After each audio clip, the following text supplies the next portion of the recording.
What's up, wrestling fans? Jimmy, the Millman, Milstead. Sorry, guys. I got a little nervous because I got kicked off right before I started the broadcast. I think I'm having some internet issues. If I can't complete this broadcast, we will get it to you. Jimmy, in his first 10 episodes, this is the 10th episode of the small package. Welcome, everyone. I'm struggling with internet tonight. Hopefully this broadcast does not get interrupted. Thank you for bearing with me. If we survive it, it'll be great. It's a work day. It's a work night, excuse me. I don't plan to go too long, but I didn't really plan a show. I'm winging it. I've got all my predictions. Survivor Series weekend, Houston, Texas, WWE Network. I'm so excited. It's been a long work week for your boy, yours truly. I don't know how you are doing, but a busy week with the United States Postal Service. The weather is not the greatest, and Christmas is already ramping up. So I need this weekend. I need this wrestling weekend. I'm coming off a long, but then I came to work and worked. Tomorrow will be my 6th day in a row at work, and I am ready for 2 days off. I have Sunday and Monday off, so hopefully this is finding you well. I'm excited. Yesterday, or actually today, wherever you are, my boy Ryan Alexander over in England, I'm sure that was yesterday. Did you get your WrestleMania tickets? WrestleMania, New Orleans tickets on sale right now. Don't miss out if you ever wanted to go. It is fully endorsed by me. I have been to New Orleans. It's my favorite city so far that I've visited for WrestleMania. I've been to the last last 5. This will be my 6th WrestleMania. Tickets are on sale. I got mine yesterday. I know Ryan in England and a bunch of my other buddies I'm friends with got theirs. I'm so stoked to meet a lot of people I've been talking to, especially just reuniting with other past friends. Let me know if you got your ticket, and let's meet up. We'll plan some kind of meet up there in New Orleans. It's one of the best cities. I think make no mistake about it. Vince McMahon, the WWE, knew what they were doing. This is already the 2nd WrestleMania in 4 years? Yeah, it'll be WrestleMania 34. WrestleMania 30 was in New Orleans. I think they waited too long to go there for the first time. Everything's close, compacted. I didn't take any cabs. I didn't take any. I mean, as long as you don't mind walking. I mean, I walk every day, 9 miles at my work. But I mean, you can still get lifts and other trans. But it's really friendly, fan friendly, and I think it's the greatest city for a WrestleMania as far as I'm concerned. There's still more cities to check out. A lot of cities I've never been to before, but even my wife and kid, they love this city, and we have already booked our quarters. We're gonna be in the French Quarter this spring, and I just cannot wait. I'm wearing last WrestleMania's T-shirt, WrestleMania 30. I bought a couple of different shirts. You do not want to miss out. If you're a wrestling fan and you're on the fence, the mailman, Jimmy Milstead, here with the small package, fully endorse it. Go have a good time and book a vacation in New Orleans. Put some money into this city. They're still reeling from that hurricane in 2005, and it's a really historic city. You can drink pretty much anywhere, as far as I know. There's so much history, culture, art, music to take in. There's a lot of haunted tours. Cannot wait. WrestleMania tickets on sale. I am excited about my seats. I will be across from the hard cam, section 142R in the risers, row S. seat 10, somewhere in the middle. It'll be a fantastic view. I have better seats than I had last year, and I loved my tickets in Orlando. I was a section behind where I was at the Citrus Bowl. So let me know where you're sitting if you watch this. Let me know how excited you are. It's WrestleMania season, guys. We're in Survivor Series mode, and it's like Christmas, guys.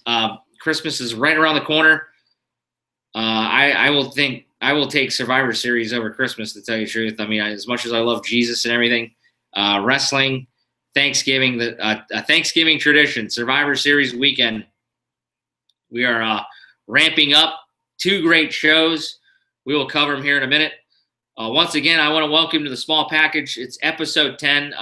It's the mailman, Jimmy Melstead. We're young in our stages. We are working on a format to this show. I still don't know entirely what I'm doing, but I just enjoy talking wrestling with you guys. Grab a beer, guys. Let's toast each other. This is not a professional show. It's just a wrestling fan talking to other wrestling fans. I will never probably have any guests. I would love to have fans as guests. Let's just act like we're at the bar and chat pro wrestling. What's on your mind? I'm still trying to figure out this group chat, but if you want to tweet me, I will check Twitter while we have the broadcast going. I am at Milli Vanilli, MILYVANILLY.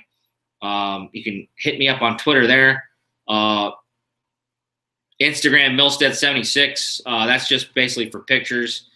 And that's where my YouTube link is provided. If you've found this YouTube link, you don't really need it. But Facebook, hit me up if you want to be friends. That's pretty much all I talk about on Facebook is wrestling. But we are here, Survivor Series weekends, guys. Let's put them up. I actually haven't drank a beer in 7 days. This tastes so good. It's been a long week working, slinging those gimmicks in the mail called bills. The mail is heavy. I don't want to bore you with my work, but I need this weekend, guys. I know you guys work hard.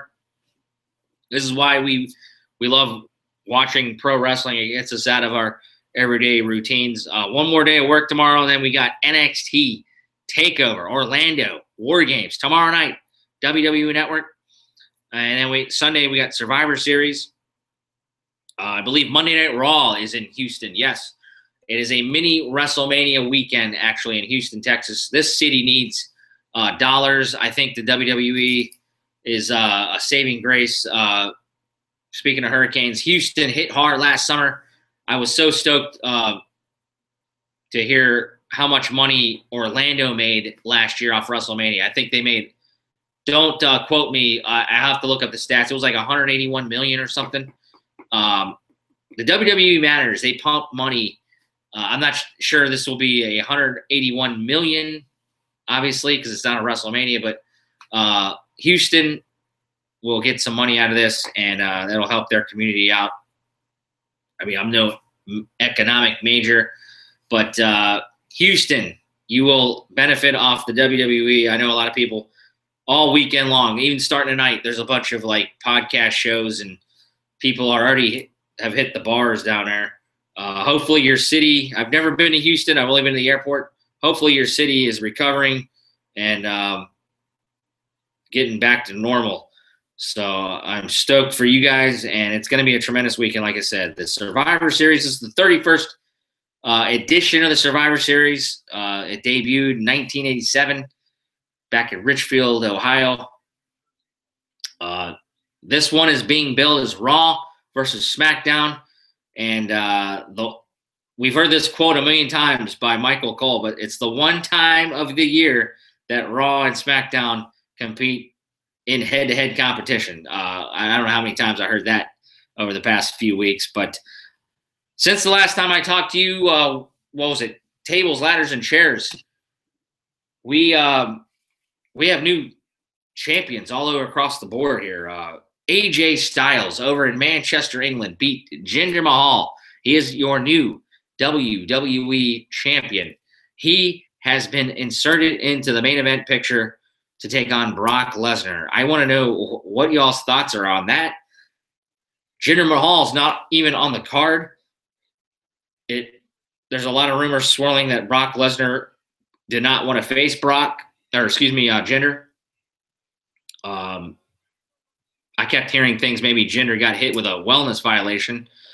I don't think that's true, and he was not hurt. So I think it was just Brock not wanting to face Jinder, but I do not know the particulars. Follow the sheets for anything that comes out of the woodwork there. I just think Brock wanted to face AJ, to tell you the truth. And the IWC, you really can't be complaining. This is a phenomenal match. No pun intended. I am excited to really see this match this Sunday. That got my ears percolated. AJ Styles, come on. He is probably the true face of the company, whether Vince likes it or not. The guy is a hell of a wrestler. And it was an exciting match. If you saw it on SmackDown, he won his second WWE championship across the pond in England last week on SmackDown Live. Other news, we had The Bar, Sheamus and Cesaro. They took the titles. Last we talked over the Dean Ambrose and Seth Rollins, 2/3 of the Shield. A lot of the controversy heading into this Survivor Series was Shane O'Mac under siege, #under siege. SmackDown Live invaded Raw about a month ago, and that set up this angle. We got SmackDown versus Raw. SmackDown invaded Raw. I can't remember what building that was in, but it was like the night after TLC. Shane O'Mac laying the gauntlet down. And then this past Tuesday, Shane got powerbombed as the Shield finally reunited. Roman Reigns, since the last time we talked to you, is back healthy. The Shield is finally reunited, and they were a part of the Raw retaliation on SmackDown. Shane McMahon felt the wrath of that one. I felt the pain through the TV tube, guys. He took the brunt of that retaliation as Raw came into SmackDown's building to set it up for this Sunday. The Shield made their mark. Shane O'Mac. We have an interesting card. What do we got? We got 8 matches on Survivor Series, and we've got 5 for NXT War Games. So a total of 13 matches as of right now listed, and that's the ones we're going to talk about. But like I said, Houston, we have a problem, as my boy Ryan Alexander so eloquently would say. It's going to be a sensational weekend. To update my WWE pay-per-view record, we have started, since we started the small package, SummerSlam weekend, NXT Brooklyn. We are 24-17 out of all the matches we've seen. There was one added match, the last pay-per-view we threw out between Jason Jordan and Elias Sampson. But since SummerSlam, NXT TakeOver Brooklyn, the mailman has delivered 24 victories to 17 losses. So we will see. There is a lot of matches I've gone back and forth on for my predictions. And, man, I really have no idea what to expect this weekend. So like I said, SummerSlam, I went 9-9, including NXT. No Mercy, 5-3. Hell in a Cell, 5-3. And then last month, TLC, I went 5-2, not including one match that was added to that card. So SummerSlam, NXT, 13 matches this weekend. I will be reading one of my favorite guys, Ryan Alexander's picks, his thoughts on his matches. And we might as well go right through it, guys. Let's hit the opening bell. Like I said, did you get your WrestleMania tickets on sale right now? You gotta let me know. Right now, it's time to start planning your itinerary, guys. There's so much to do WrestleMania weekend. Of course, you got the other shows: Raw, SmackDown Live, NXT. I'm so interested to see what's going on there. And then you got ROH and other things, other indie shows, WrestleCons. You got NXT Access, WWE Access. And then you want to take in sights and sounds of the city. This is the place to do it. plenty of good eats. There's a nice brewery there. And like I said, you're not going to be spending a lot on transportation as long as you don't mind walking. New Orleans is a perfect fit. WrestleMania 34 will be a weekend to remember. The weekend of April 8th, Superdome. What is it called? The Mercedes-Benz Superdome. It'll be rocking once again. The only thing down for me is I really like being at the outdoor venues, but the Superdome is actually a great place. And, they've come a long way since 2005, Hurricane Katrina, and it'll be another great time to pump more money into that city. They still are feeling the effects from Hurricane Katrina, one of the most devastating hurricanes in U.S. history. And like I said, Survivor Series this weekend in Houston. It's a great opportunity to pump some money into Houston. I wish I could go. Unfortunately, there's just so much work going on here, and I already took pretty much the bulk of my vacations for 2017. But hopefully, we'll see you down there at WrestleMania. Hit me up. We'll connect. You're bored of my work week talk, but like I said, this is a perfect weekend to have this pay-per-view. I am ready to relax tomorrow night, crack open some beers, pizza. We've got some food on tap. The wife's even interested in Survivor Series. Ready to rock. WWE Network. A lot of WWE championships have changed hands. I also forgot to neglect Charlotte Flair. Woo! She regains this is her first ever SmackDown women's championship. She's always held the Raw championship, and she was she was the last Divas champion, that butterfly belt. But she is slowly making her way to already here in a brief couple years as being a dominant champion. She beat Natalya on last week's SmackDown there in Charlotte. Perfect place. Ric Flair comes out and surprises her. She didn't think he was there. Obviously, she probably knew, but it was good for TV moment. Did you watch the Ric Flair 30 for 30 for special?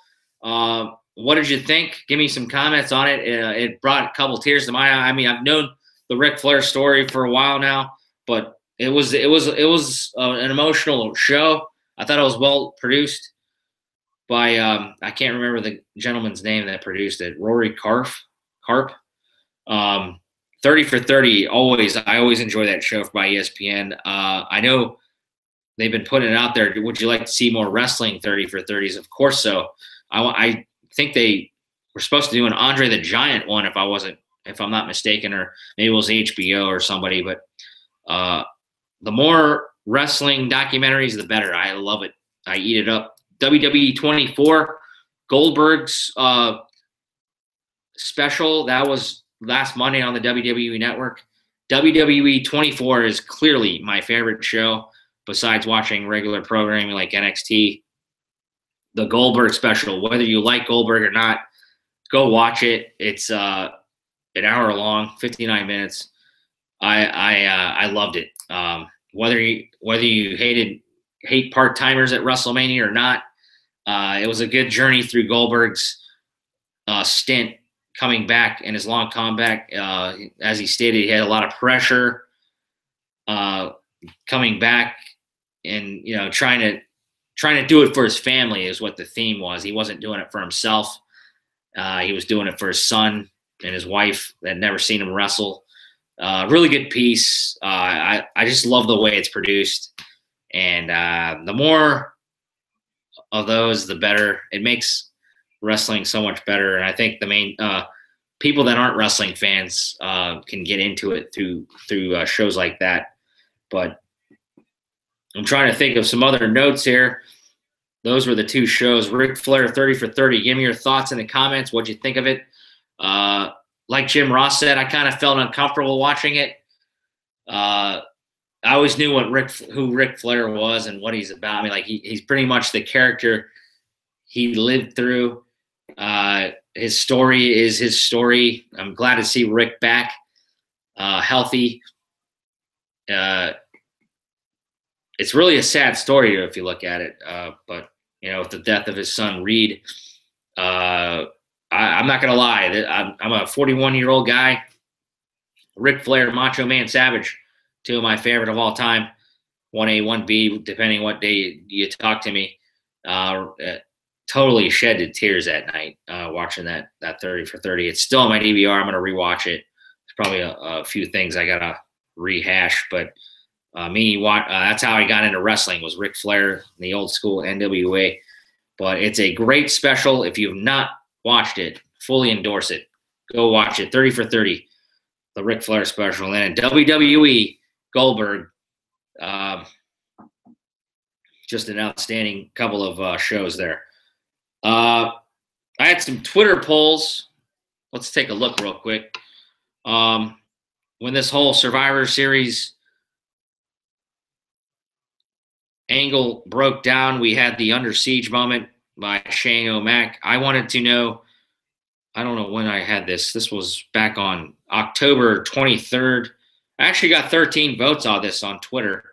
The Mailman Poll of the Week, it was the Under Siege. I hashtagged it on Twitter. SmackDown Live, WWE Survivor Series. What were your thoughts on this angle concluding Raw when they invaded Raw? I said, did you love the invasion? Did it totally suck? Or are you letting it play out? The results, I had 13 votes. 62% loved the invasion.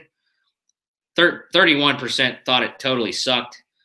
And 7% was letting it play out. I wonder what they think now. But there's how it shook down on my Twitter. Once again, you can follow me at Milli Vanilli. I don't really get too many votes, but it's interesting to see how many people that follow me actually give a crap of what I think. But I'm not gonna lie to you. I thought the invasion at first, I was scratching my head. I thought this is kind of corny or hokey the way that it was presented, but I saw like whenever they put on the SmackDown and Raw shirts, it's kind of makes you kind of like go whatever. But and then you got guys that have been feuding, like Ziggler and Rude teaming up to go take out the other brand. It's kind of weird. You got Shinsuke Nakamura in the back. What's this guy thinking coming over from Japan? It was kind of weird. There were some good moments.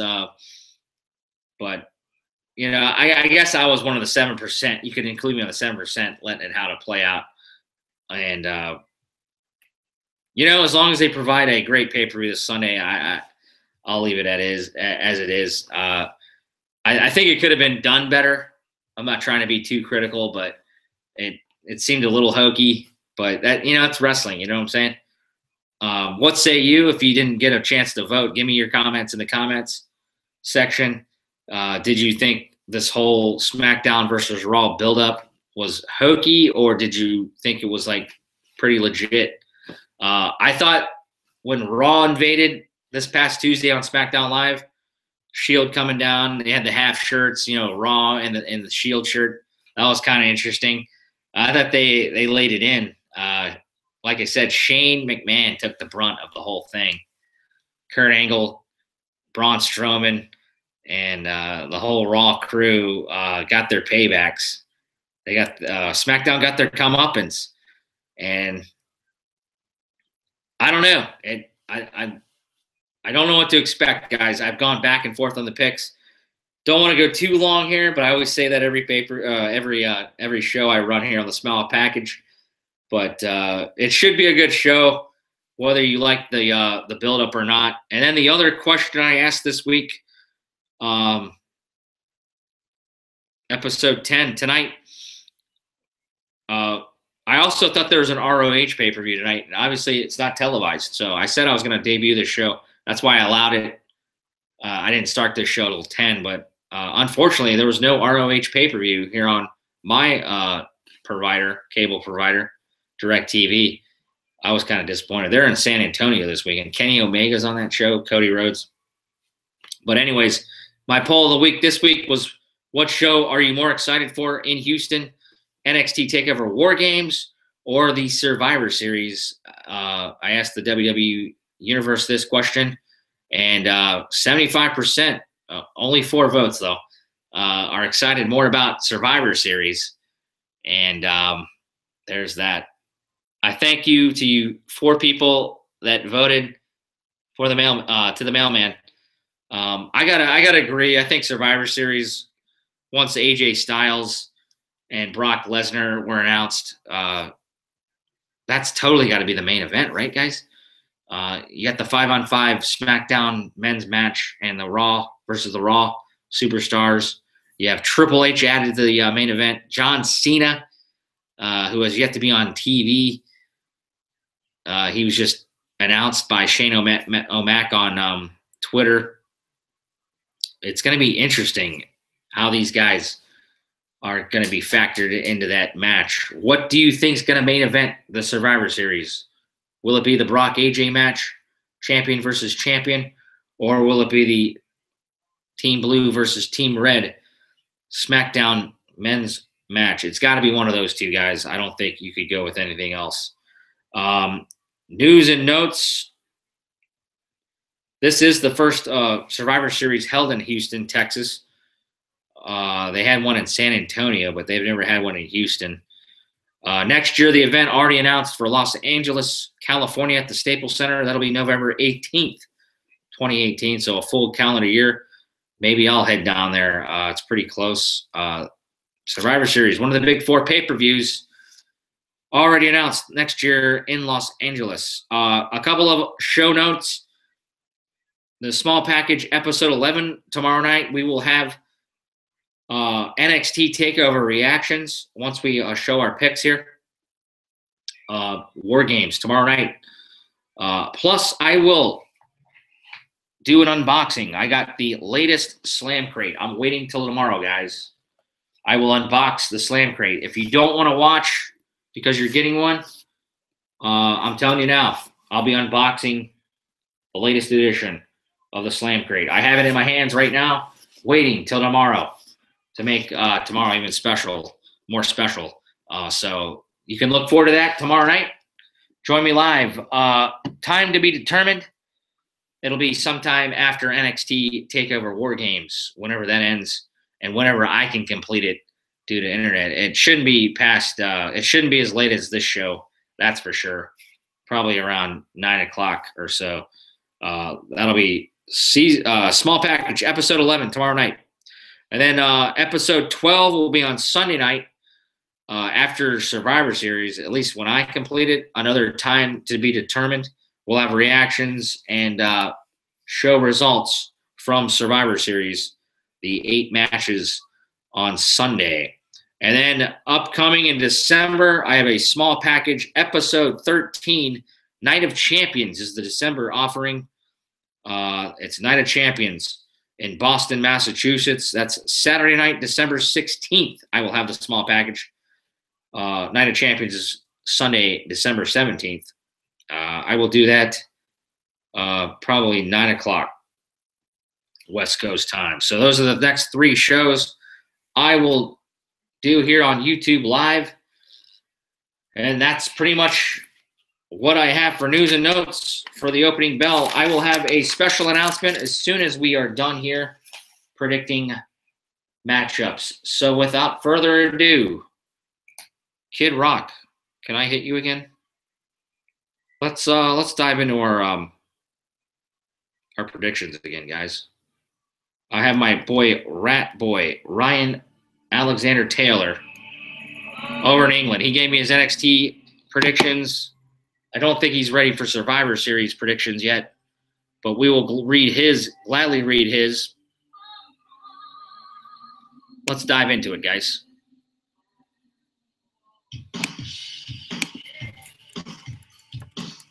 Five matches are on the card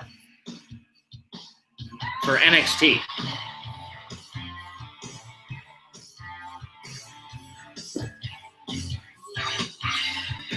All right, thanks, Kid Rock. By the way, that's Kid Rock, the greatest show on earth. I'm not the biggest Kid Rock fan, but it's a pretty cool tune. It's off of his greatest show on earth. think it's an album, but right now it's a single. You can get it on iTunes and the Spotify. So this one's explicit. He's dropping F-bombs and shit, but we don't really cuss on this show, just in case any kids are watching. But, you know, I cuss a lot. No big deal. So we were going to look at the Rat Boy, Ryan Alexander, as he emerges from the sewers of England in his NXT Houston predictions. Houston, we have a problem. We're going to agree on the first match. But first, before we go to that, I need my guy, my Marine, to tell us what time it is. What are you looking at? Yeah, you! You better be looking at mail call right now! All right, thanks, Lee Ermey. Time to deliver some mail, shall we? NXT TakeOver War Games, the NXT show tomorrow night on the WWE Network. Start time. Forgive me, I'm trying to. There we go. WWE NXT TakeOver War Games. We have a phenomenal card. 5 matches are set. There's one match that's going to be on their pre-show. It's going to be shown next week on regular NXT programming, but that match is going to rule. It's the UK champion Pete Dunne taking on Johnny Gargano. That will get the crowd going. Basically, you can look at it as a dark match, but it's being televised, obviously, and it's going to be shown on NXT. So it's not a dark match, but I'm just saying it'll precede NXT TakeOver War Games tomorrow night, and I cannot wait to watch that one. They also have Ruby Riott taking on what's her name? Sonya Deville. They have a little program going. Good women's match. That'll be a great show next week for NXT. So that'll probably predominantly take up their show next week. Also, just reviewing the show. But like I said, NXT TakeOver War Games. It'll be November 18th tomorrow night. The battle lines are drawn. The pre-show, Sam Roberts is on that, I believe, 7:30 p.m. Eastern, 4:30 Pacific. The main card the show starts at 8 Eastern, 5 Pacific on the WWE Network. The main event will be that War Games match as Sanity, the Undisputed Era, and the Authors of Pain with Roddy Strong will battle in the Triple Threat War Games match. Me and my guy Ryan Alexander we read the rules. I'm still questioning the rules. Triple H, I believe, in a conference call this week, they said they're going to leave the tops of the cages off. The old school War Games from 20 years ago in the NWA, WCW, I believe they left the cage tops on. I actually have that DVD.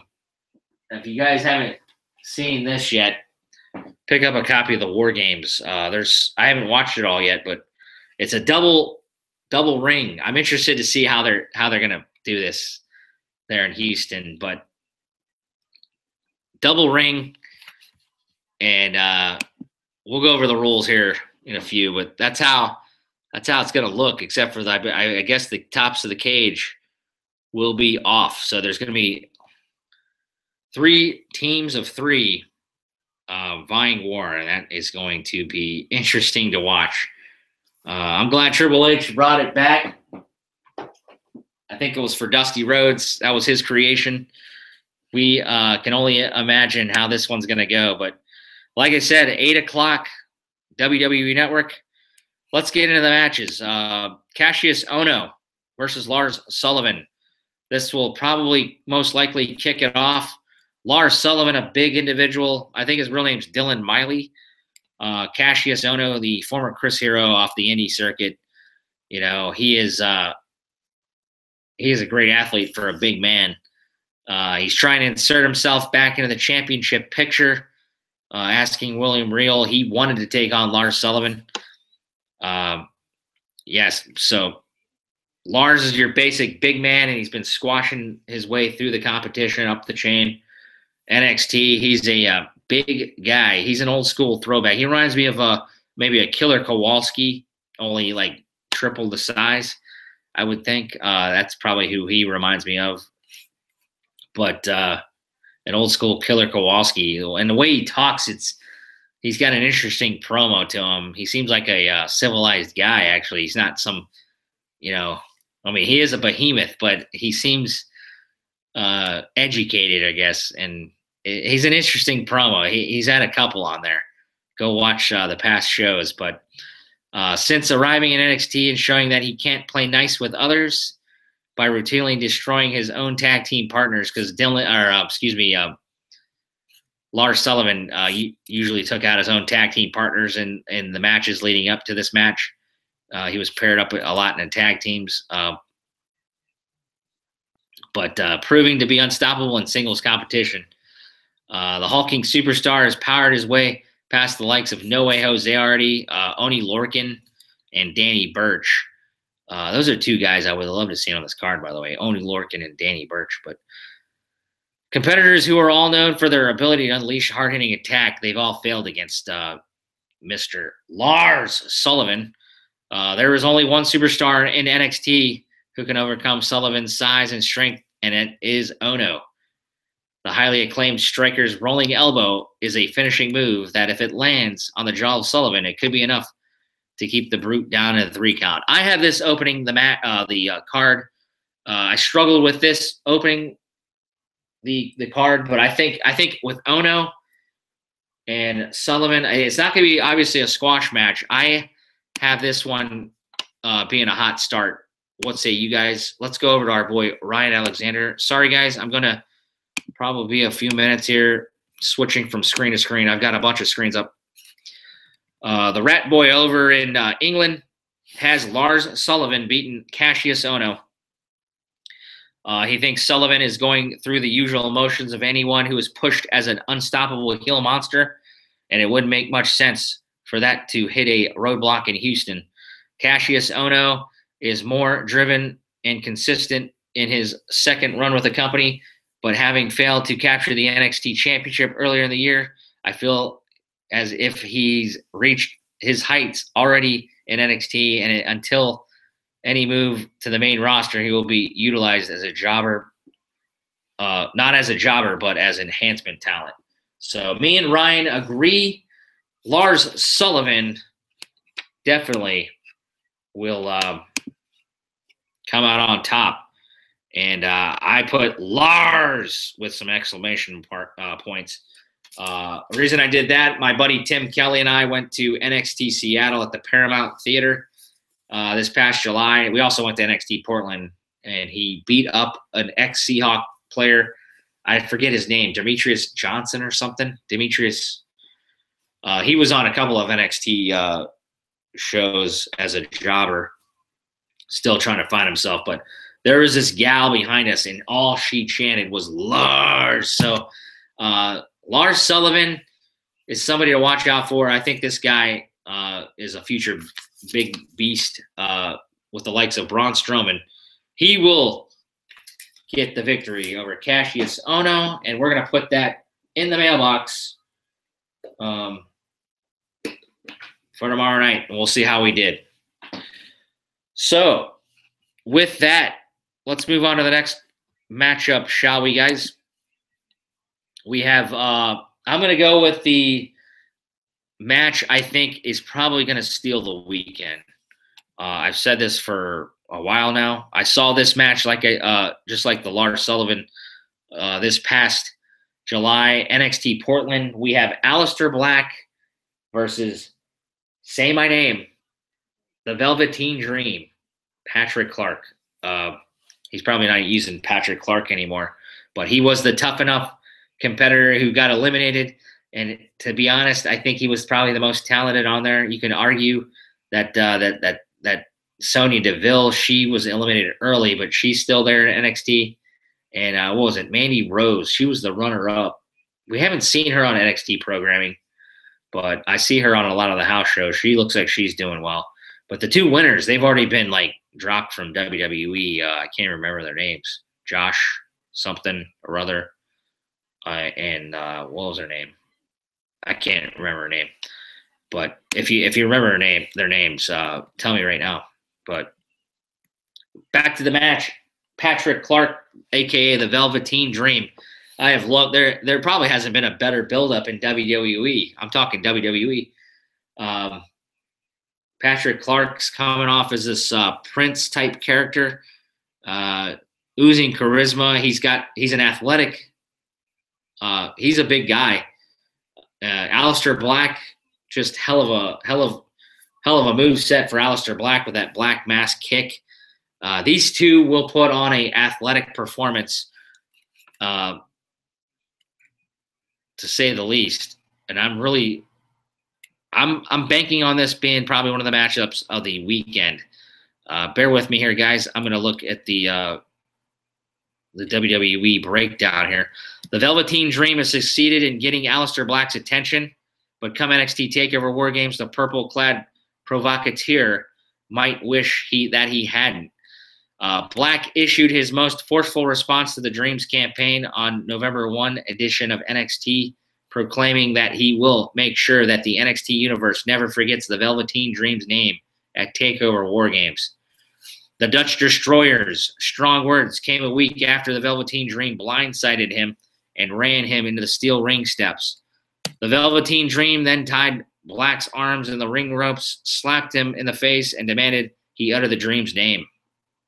The ambush made Black, who is undefeated in NXT still, look more vulnerable than the NXT universe has ever seen him before. So this match has me torn, guys. I'm still, as I'm leading up to my official decision here. Black has maintained a steely composure while racking up one of NXT's best win-loss records. So picking a fight with a Black mental mutilator might seem like a recipe for disaster. Yet the Dream is a superstar unlike any other. Beyond all other head games, the unorthodox antics, he remains one of the brand's most gifted competitors. Could this outrageous bid for recognition simply be a ploy to keep one step ahead of the death metal mutilator? I love these words WWE's provided on here on this description. Perhaps just as importantly, will the Velveteen Dream make Black say his name in Houston? I'm interested. I'm really interested in this match. I've loved the build-up, the way they've shot, how the Velveteen Dream came up from behind Aleister Black when Aleister Black was coming out for a match during one of his entrances. Just well shot, a well thought of rivalry. By far one of the top feuds in WWE right now. Let's take a look at what Rat Boy Alexander says over in England. Aleister Black versus the Velveteen Dream. This is a rivalry fully loaded of intrigue. They say opposites attract, and this feud is evidence. Aleister Black is someone the company sees huge potential and money in, as evidenced by his Orlando debut versus Andre Cien Almas. I was there, by the way. And Brooklyn bout versus Hideo Itami, coupled with the live performance for an entrance, a privilege only given a select few. The Velveteen Dream is as enigmatic, I can't say that word, but you know what I mean, as they come, and these two play off each other so well that they're polar opposite personalities, but on this night, the Dream will fade to black. That is Rat Boy Ryan Alexander's prediction. Aleister Black defeated Velveteen Dream.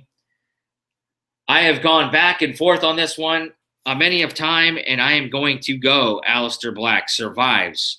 This will be the match of the weekend, and I just put say my name, but the Velveteen Dream will look good in this match. Patrick Clark, they hype up Kairi Sane, the women's NXT elbow. Her elbow is solid. Patrick Clark is the closest to a Macho Man elbow I've ever seen, and the guy is powerful. I really think this steals the show. I would be surprised if this. I wonder how long this is going to go. The match I saw, my memory banks. I don't remember a lot, but all I know is it left the crowd going nuts. It wasn't even the main event. It's got to be up there, especially on this type of a card. Aleister Black, though, will survive. Both these guys could be on the main roster right now. So I'm telling you right now, the mailman is telling you this will be the matchup of the weekend. I'm going to say it right now. Aleister Black, you're going to go in the mailbox, and hopefully we deliver. All right, let's go. Let's move on. We're going too long. The next thing we got up is the women's matchup. It was already advertised a fatal four-way a long time ago. Kairi Sane was inserted once she won that Mae Young Classic. She was the first competitor announced, and then over the coming weeks they had the qualifying matchups to get the other three competitors in there. Your competitors to join Kairi Sane for the vacant women's NXT strap, as Asuka relinquished that strap. What was it? Was it September? As soon as we knew she was gone, we knew she was coming to Raw. She was advertised for TLC, and she's already made her main roster debut.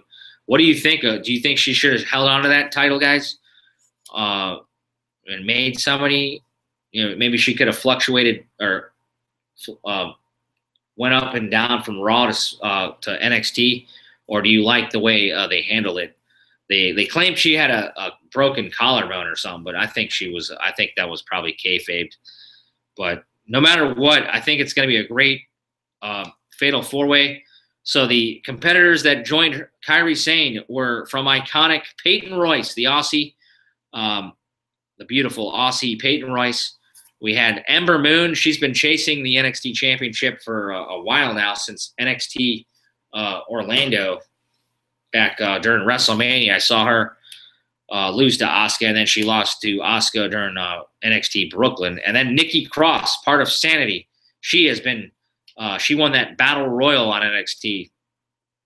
She is a hell of a competitor. I think the field is very strong for that vacant women's NXT championship. And we're gonna I just came back from Vegas. We're gonna roll our chips on something very bold. I am going Peyton Royce to steal one, part of Iconic. Billy Kay, her partner, is going to be looming around in the background there. I think Ember Moon, a lot of people say this should be her night. She's been chasing forever. I think they're going to still have her chase the title. I don't think Royce, once she gets the title, will have it very long, but I think you're going to see Peyton Royce capture the NXT Women's Championship. Don't ask me why, but that is what I'm going with. We'll put that in the mailbox. Let's read what Ryan Alexander, the Rat Boy, my co-host over in England, had to say real quick.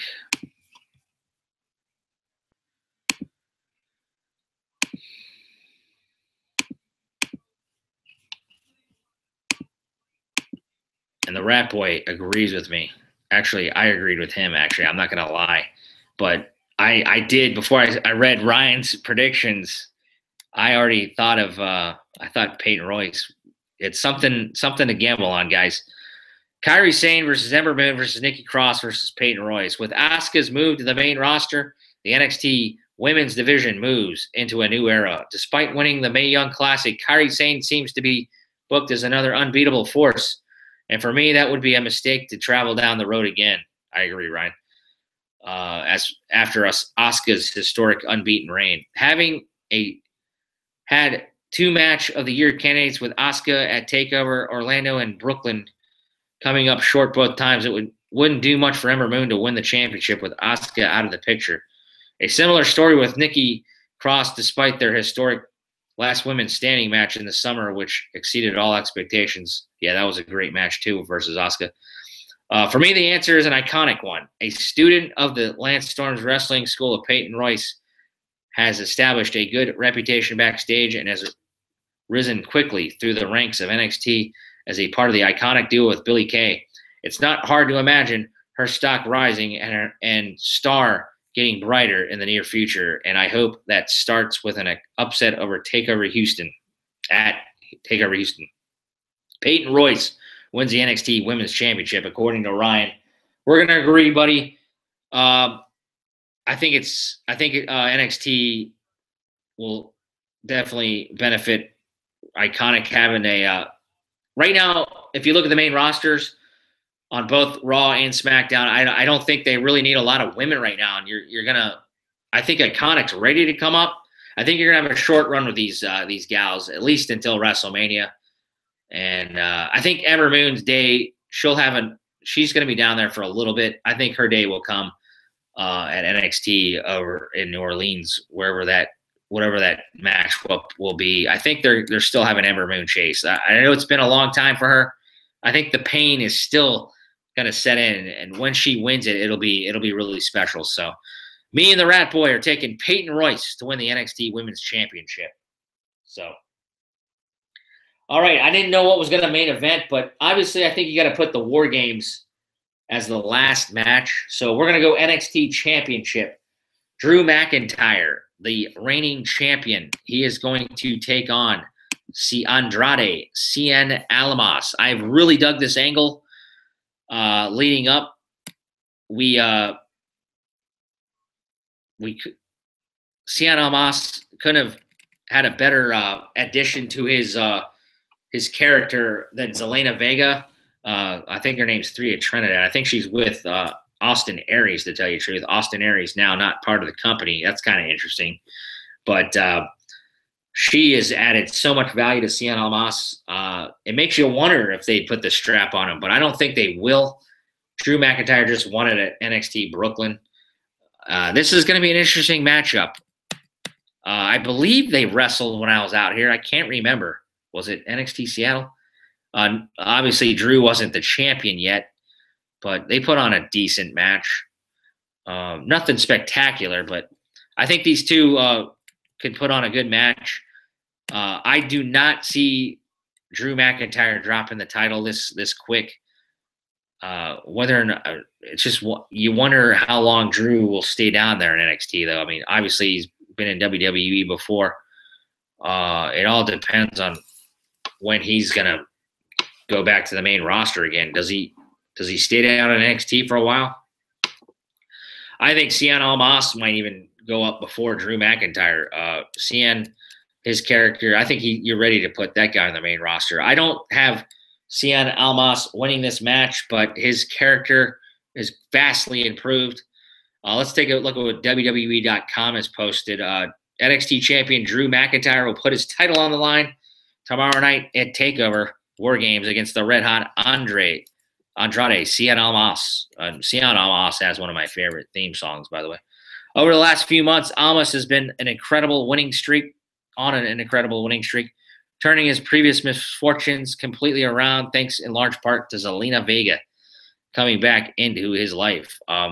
The way this gal, she will interfere in matches and give the wrestlers Hurricane Ranas off the apron. She will insert herself into this matchup somehow. I can guarantee you that. Basically, Drew is claiming Cien Almas has been hiding around her. And I think that's going to come a lot into play in this matchup. I think she will fall short in her quest to get that strap for Cien Almas. If Almas and Vega want to claim the coveted title, it's going to take the performance of a lifetime, though. Since coming to NXT, McIntyre has shown no signs of slowing down. Having reached his goal of claiming the NXT title, the Scottish superstar is determined to be champion of NXT Universe, can be proud of, and that means being a fighting champion. Over the recent weeks, the outspoken Vega made multiple attempts to get the title opportunity for her client by egging on McIntyre, who in response demanded Almas challenge him face-to-face and not hide behind Zelina. Following the October 25th episode of NXT, McIntyre finally had heard enough from the trash-talking Almas and Vega, taking to Twitter to declare that he would meet Almas face-to-face in the ring the following week. This prompted General Manager William Regal to step in via Twitter and make the title showdown between the two adversaries official. As a result, two of the world's most talented in-ring competitors will face off at TakeOver War Games. To see who will be crowned the NXT champion, don't miss Drew McIntyre versus Andre Cien Almas tomorrow night for the NXT title. Like I said, I am going Drew McIntyre. He is going to retain. There's my winner. We'll put him in the box. I don't have that main eventing. It's going to be the War Games match. If you disagree with me, let me know in the comments. Ryan Alexander, the NXT Championship, Drew McIntyre versus Andre Cien Almas El Idolo.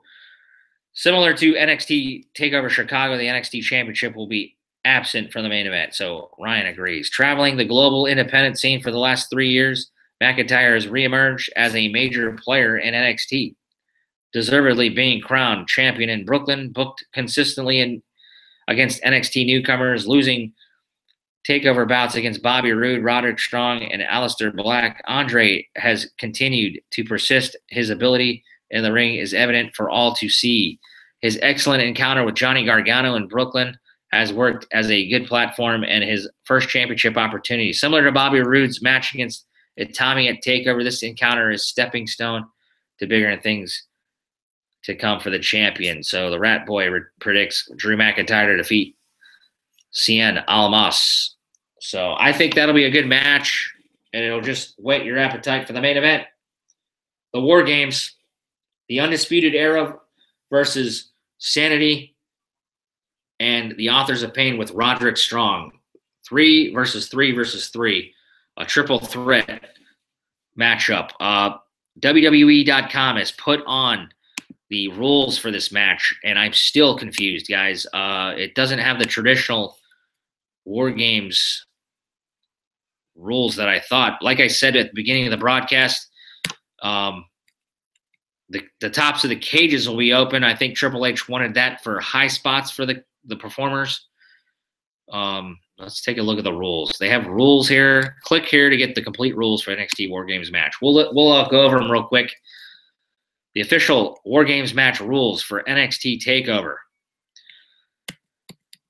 The War Games match returns to NXT TakeOver War Games in Houston, and it's been 20 years since fans have been able to experience this match.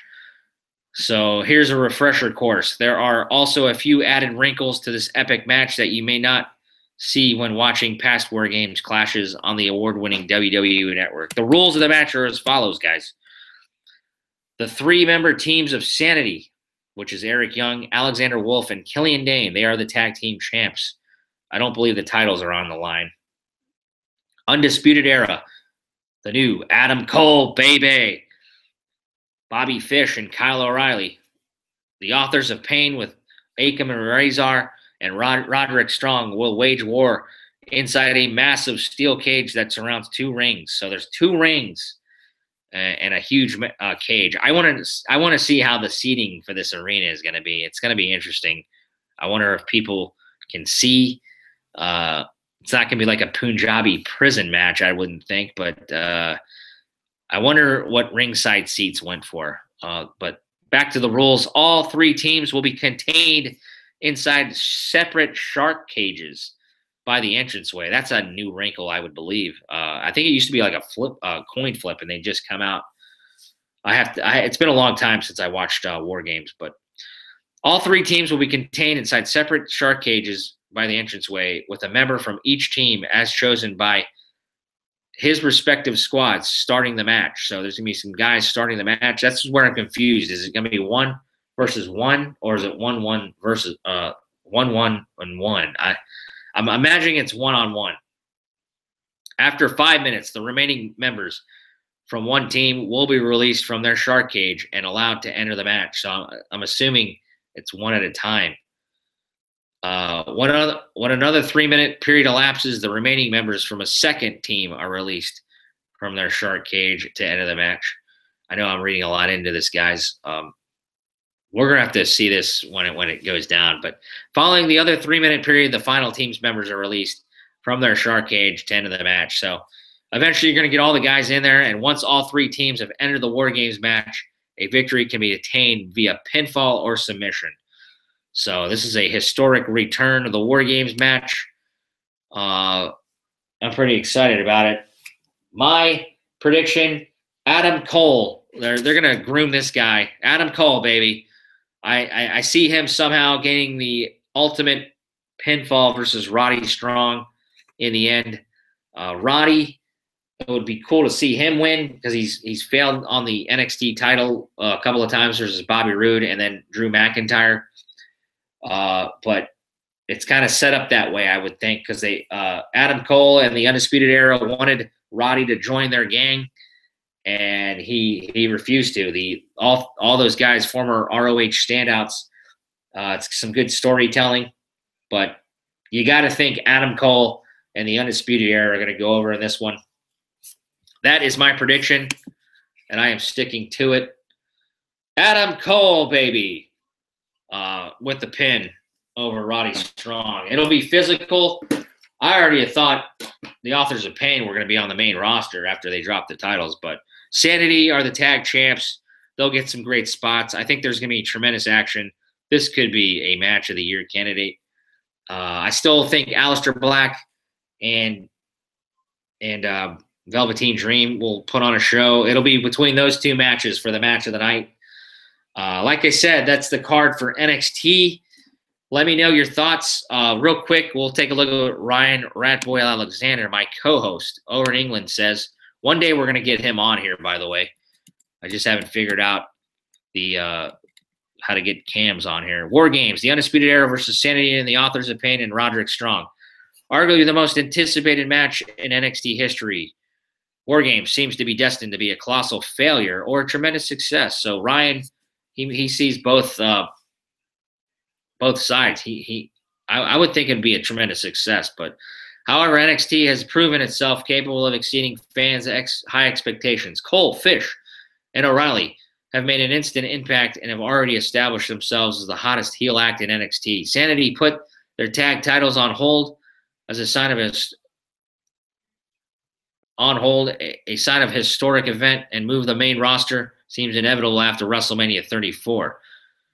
The Authors of Pain have had to learn on the job, but under the guidance of Paul Ellering. By the way, Paul Ellering was in the first ever War Games. So that's another interesting element. Will he have anything to say in this match? He's getting up there in age. You got to figure maybe he has something to say. I'm sure he'll be on the outside of the ring.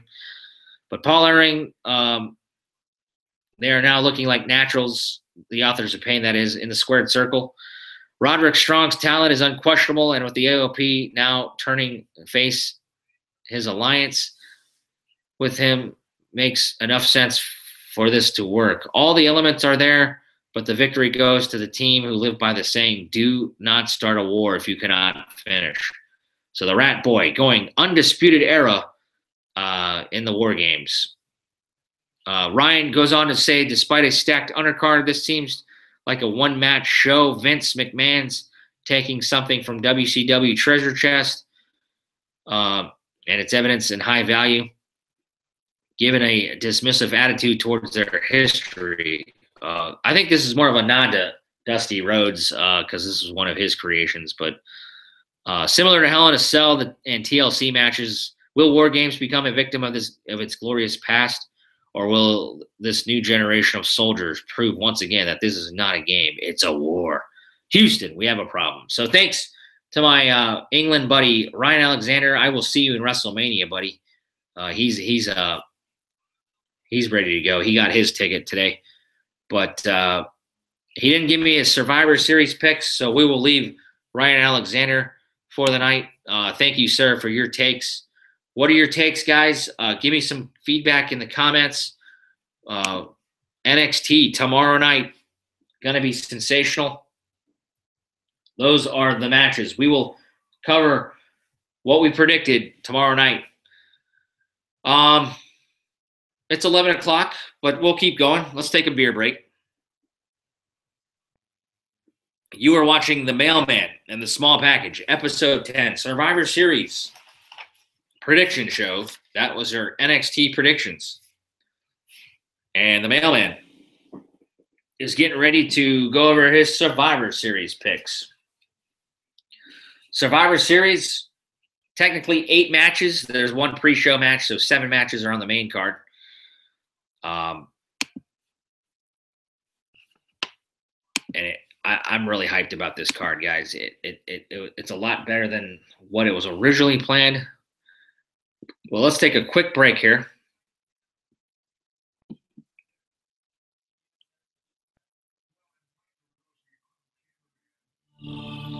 Put on some Kid Rock. We just need to rest the vocals here for a second.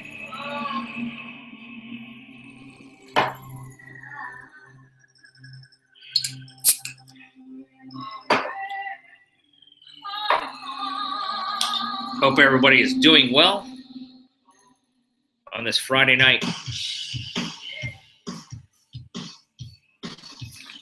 The 31st Survivor Series in Houston.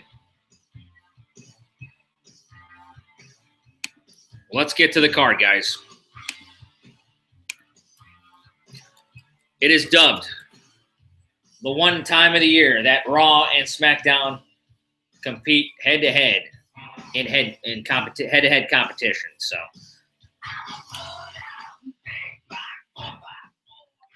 the show will start a 2-hour pre-show, 2 p.m. Pacific, 5 Eastern on the WWE Network. They have a lot of time to fill there. But like I said, 8 huge matches between Raw and SmackDown. Every match is for brand supremacy. The only match that's not really brand supremacy is the Cruiserweight title between Enzo Amore and Kalisto. Let's just get to that match real quick. That will kick off the show on the WWE Network. I'm not sure what time they'll have it on the pre-show, but basically it's going to be Enzo Amore probably retaining. Kalisto celebrated a birthday last Wednesday on 205 Live, the Cruiserweight show. So he comes into the match strong. You got to think he's going to lose this one. I don't really have too much to say about it. I've enjoyed Enzo as the champ. He's good on the mic. I've enjoyed Drew Gulak as his Gaba Gulak as his sidekick, part of the Enzo, the Zo train. But Kalisto is Kalisto. I think Enzo is going to move on from this. There's rumblings that Neville is probably coming back. He's not totally cut off or burned all the bridges. I don't remember the last time we talked as far as Neville, but Neville not with the company right now. He left kind of disgruntled from creative. I'm not sure the entire situation, but Neville, I think, is still a possibility to come back. We will see what happens. I think Cedric Alexander would be the next competitor for Enzo Amore, but Kalisto, I think, gets finished here. Enzo's going to retain the title, guys. There's not too much to say on this one, in my opinion. I am going Enzo Amore to retain the Cruiserweight Championship, and that's on the kickoff show. So we'll put that in the mailbox. And then there's 7 huge matches on Survivor Series. Welcome back, Ryan. I think you're back. I think you got kicked off there, but I don't know what Ryan thinks of that match. But Enzo Amore, I think they pretty much put their stock into him as far as the Cruiserweight until at least until WrestleMania season. He's going to have the title for a while. Right here is where I'm struggling to decide on what opens the show. This is part of my prediction process, but why wouldn't you start off with a hot tag team match? We're going to go Sheamus and Cesaro versus the Usos to kick off Survivor Series. I think these 2 tag teams, originally it was the Shield, Dean Ambrose and Seth Rollins. They were originally to take on the Usos, and I actually was kind of disappointed when things didn't go that way. I'm not sure what you guys think, but obviously with the Shield finally reuniting I think it got even better because they're gonna take on the New Day. It'll be a trio, a New Day versus the Shield. We've never seen that before. So I am not disappointed. Sheamus and Cesaro can hold their own. They recently won the tag team championships, the Raw tag team championships. They were the other title winners over in England. That was due to the New Day interfering, and that's why the Shield have decided to go after them. The New Day, pretty much the fixtures, a part of them and Shane McMahon look like the head of the invasion as far as SmackDown is concerned. So this past week on SmackDown, during the promo by the New Day, they've talked about how they never thought about breaking up. I think they've already planted the seed by saying that. So it's not going to happen this Sunday, but look for Big E to emerge out of that group. How long do you think the New Day is going to stay together? It could be either Big E or Kofi Kingston, in my opinion. But we'll get to that match in a minute. But it is now Sheamus, Cesaro, the Raw Tag Team Champs versus the SmackDown Champs. The Usos, probably the best tag team in wrestling. Maybe the Young Bucks, if you're a big Young Bucks fan. Them or the Usos, to tell you the truth, are the best tag teams out there. I struggled over this matchup. Let's take a look what the WWE says about it. I see some kind of interference in this. Gable, Benjamin, they're actually bigger heels than the Usos. I don't consider the Usos heels. But I somehow see some kind of another interference.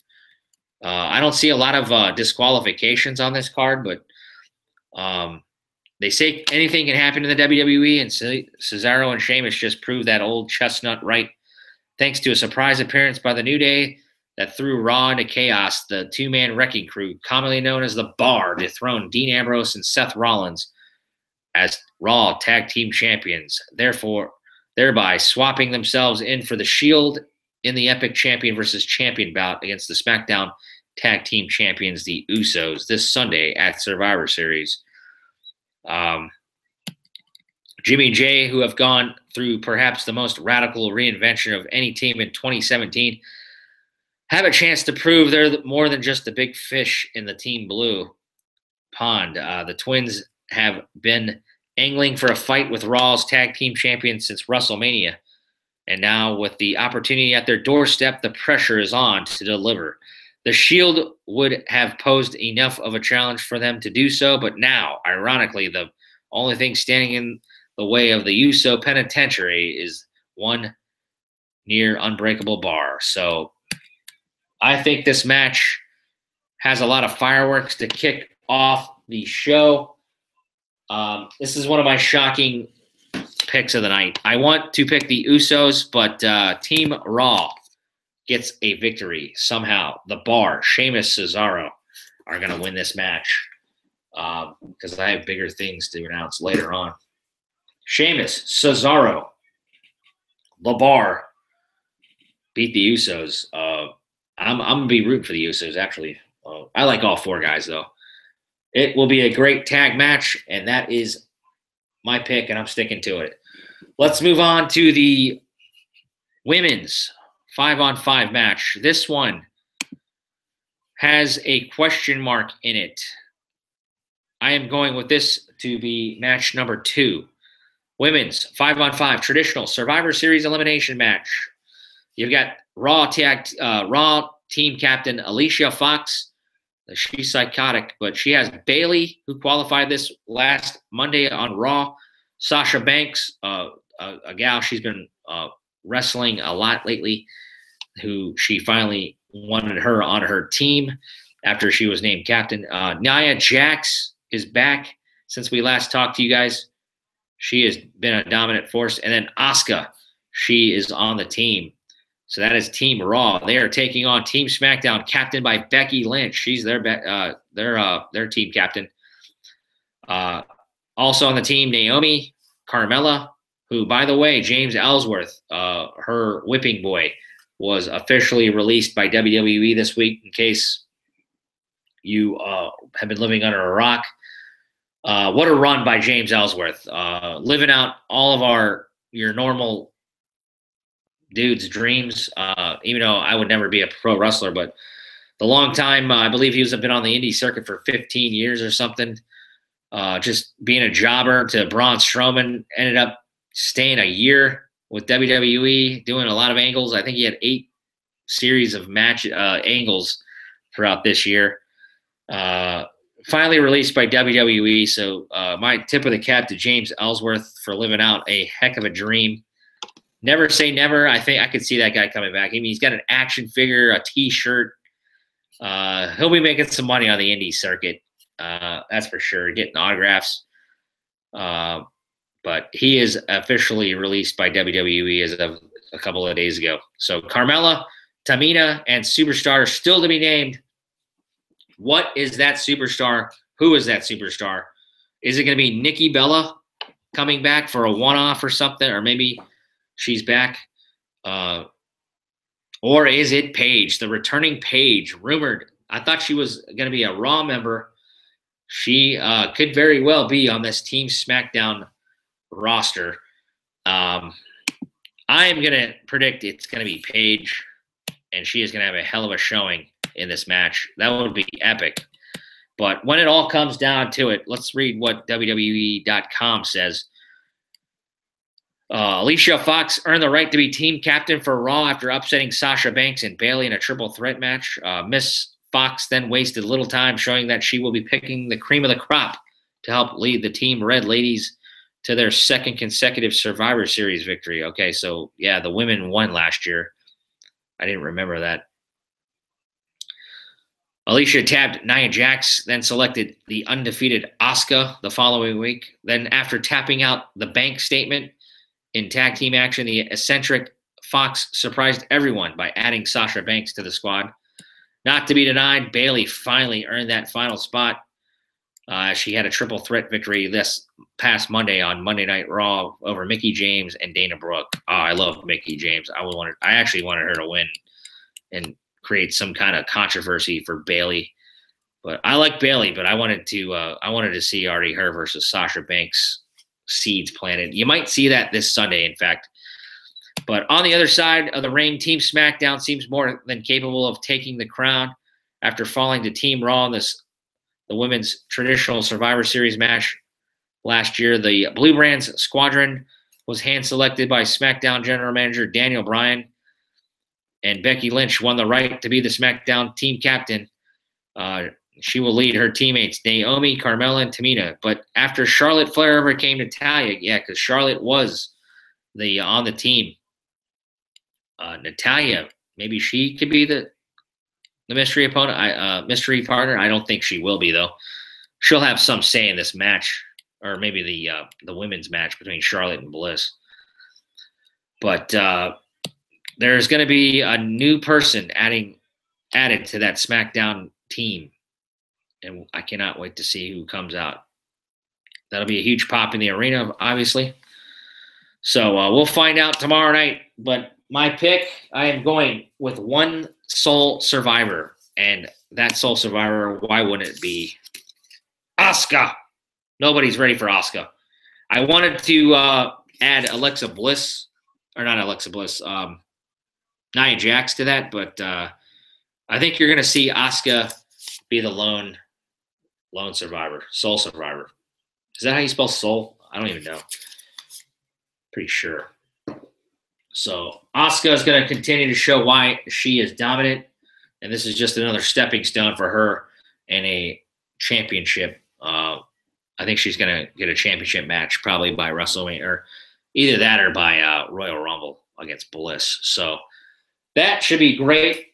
What shouldn't be great probably is the IC champion of Raw, The Miz, taking on the United States champion of SmackDown, Baron Corbin. Baron Corbin defeated not Kalisto, Sin Cara this past Tuesday to qualify for this match. The Miz has had a great run. He needs a victory. I'm not even going to read too much into this match. I got it going third The Miz will get a skull-crushing finale. I'm not going to talk too much about this. We're going long. The Miz going to beat Baron Corbin. I don't really have anything to say about this match. Baron Corbin did look good against Sin Cara. Baby steps, I guess, but nothing special. The Miz needs a pay-per-view win. He's going to get it, and that's what I'm going to say about that. So speeding it up, we'll go to the women's match. Charlotte Flair, the new champion. Woo!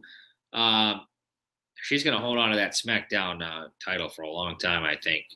She is taking on the Raw Women's Champion, Alexa Bliss. Bliss needs to be humbled. I know I'm disappointing my guy, Tim Kelly, and I am disappointing my guy, Ryan Alexander Taylor. They're Alexa Bliss fans. This will be a great match.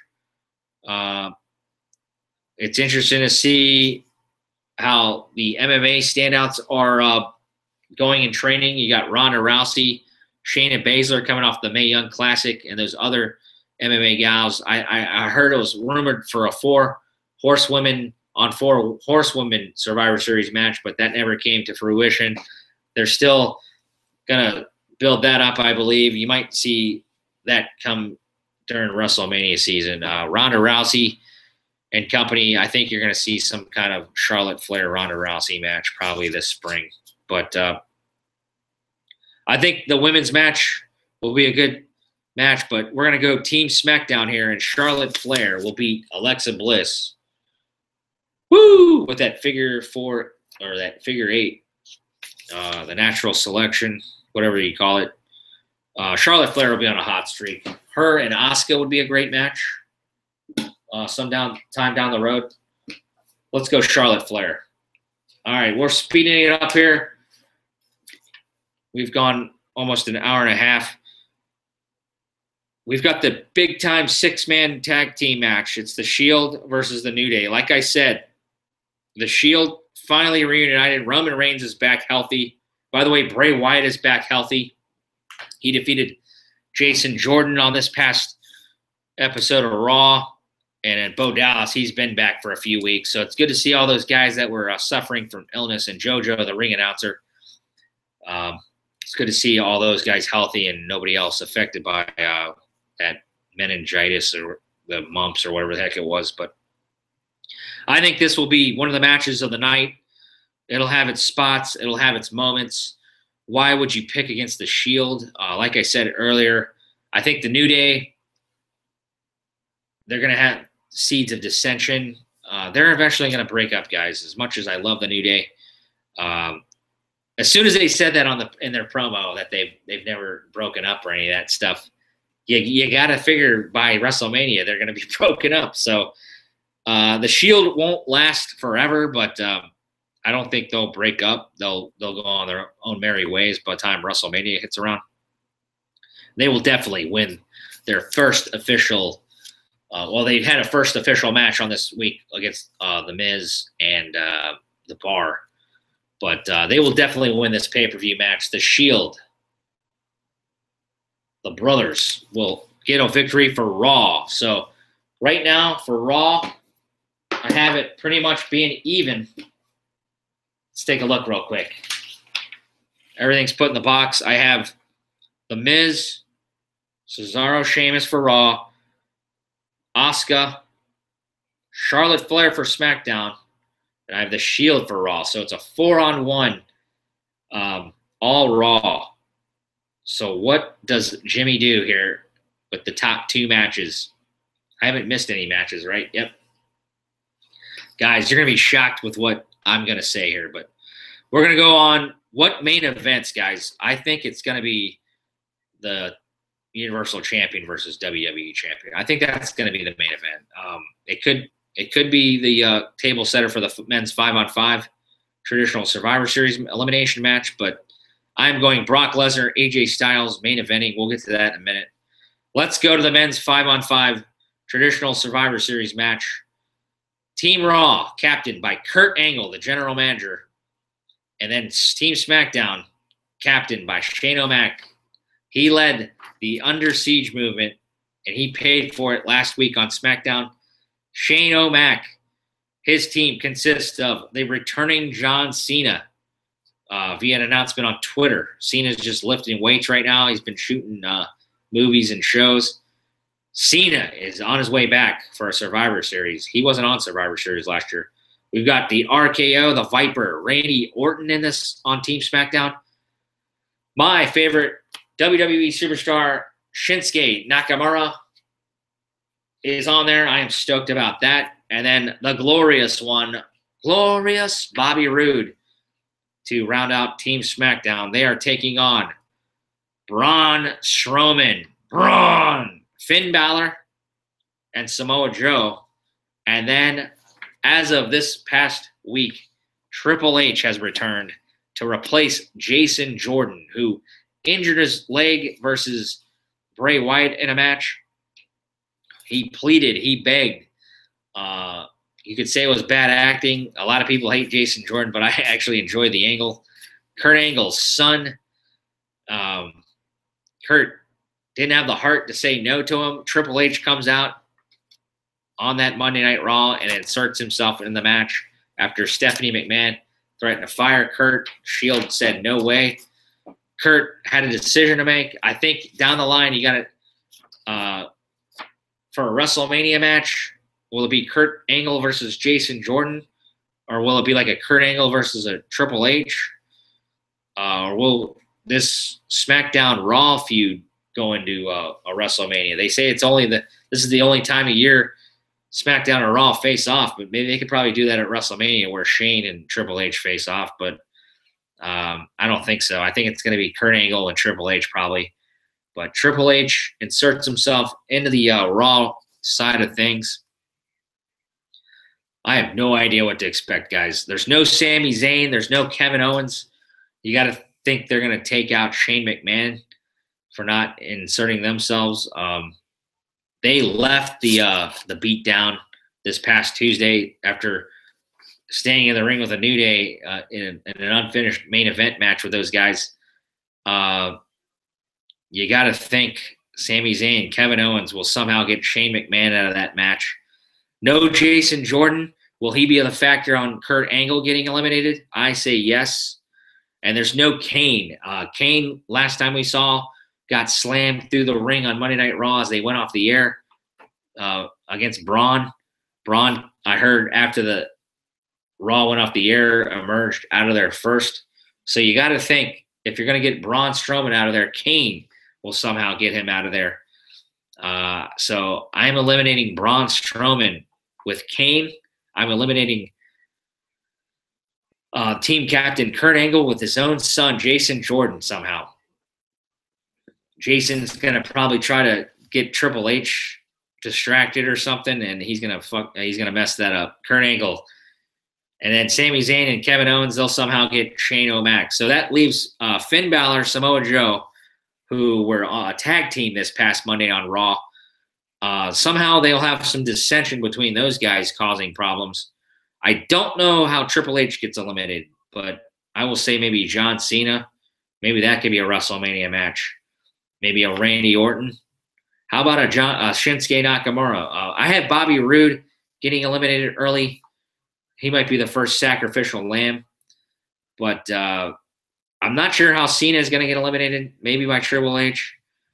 But your boy is putting chips in, all in on Team Blue, guys. I am going Randy Orton and Shinsuke Nakamura. Yeah, I am a homer. My favorite wrestler, Shinsuke Nakamura over here. Randy Orton. Randy Orton's always successful at Survivor Series. The defending Royal Rumble champion. Team Blue. Team Blue's getting the big win. 2 years in a row. I know they won last year. Bray Wyatt and Randy Orton. That started off their successful partnership. But Shinsuke Nakamura, Randy Orton, they're gonna get shined upon, and they are gonna win it for Team Blue. So I am looking for that match. Last year, I believe that match went 50-some minutes or something. It was a long match. Expect the same this year. There's gonna be a lot of fireworks. Do we see surprise entrance or surprise show ups from somebody that we're not expecting? I wouldn't doubt it. But that will be one of the matches of the night, and I cannot wait for it.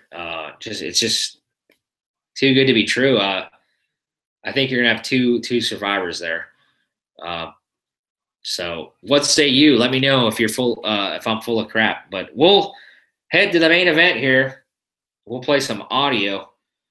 What do you guys think? It's Brock Lesnar, no Jinder Mahal. Jinder Mahal taken out of this match versus AJ Styles, the phenomenal one, the house that, the face of SmackDown, AJ Styles. Let's take a look at what happened on this past Monday Night Raw.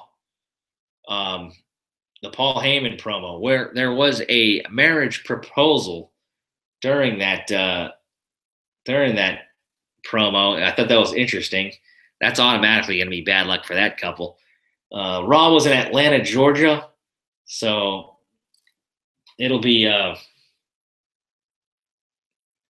interesting to see if we ever follow up on that couple. But Paul Heyman had some good comments. We will, and he had some 5 points on why you should watch Survivor Series this Sunday. Let's take a look at why you, if you're not subscribed to the WWE Network, should watch Survivor Series this Sunday. Gentlemen, Brock Lesnar my name and is AJ Styles. Heyman, and I am the advocate for the reigning, defending, undisputed Universal Champion, Brock Lesnar.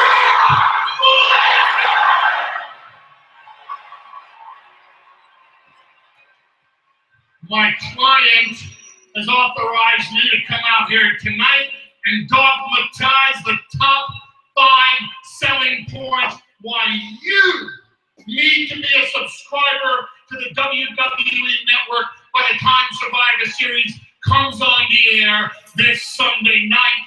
Ladies and gentlemen, I present to you selling point number 1. This is the very first time in history that a Universal Champion will be going one-on-one with a WWE Champion. It's the very first time in history that Brock Lesnar will step into the ring against AJ Styles. And to be perfectly candid with you, this may be the only time that Brock Lesnar ever steps into the ring with AJ Styles. So, ladies and gentlemen, pardon the oversimplification. If you want to see Brock Lesnar versus AJ Styles, it happens this Sunday at Survivor Series on the WWE Network. So don't miss it. That's not a bad selling point. That's number 1. I got 4 more to go. 1 more. Selling point number 2, ladies and gentlemen, is a very selfish selling point. As the advocate, I want to see Brock Lesnar versus AJ Styles. No one knows Brock Lesnar better than I do. No one can tell you the virtues of Brock Lesnar better than his own advocate. I have seen them put Brock Lesnar in the ring this year alone against opponents that are bigger.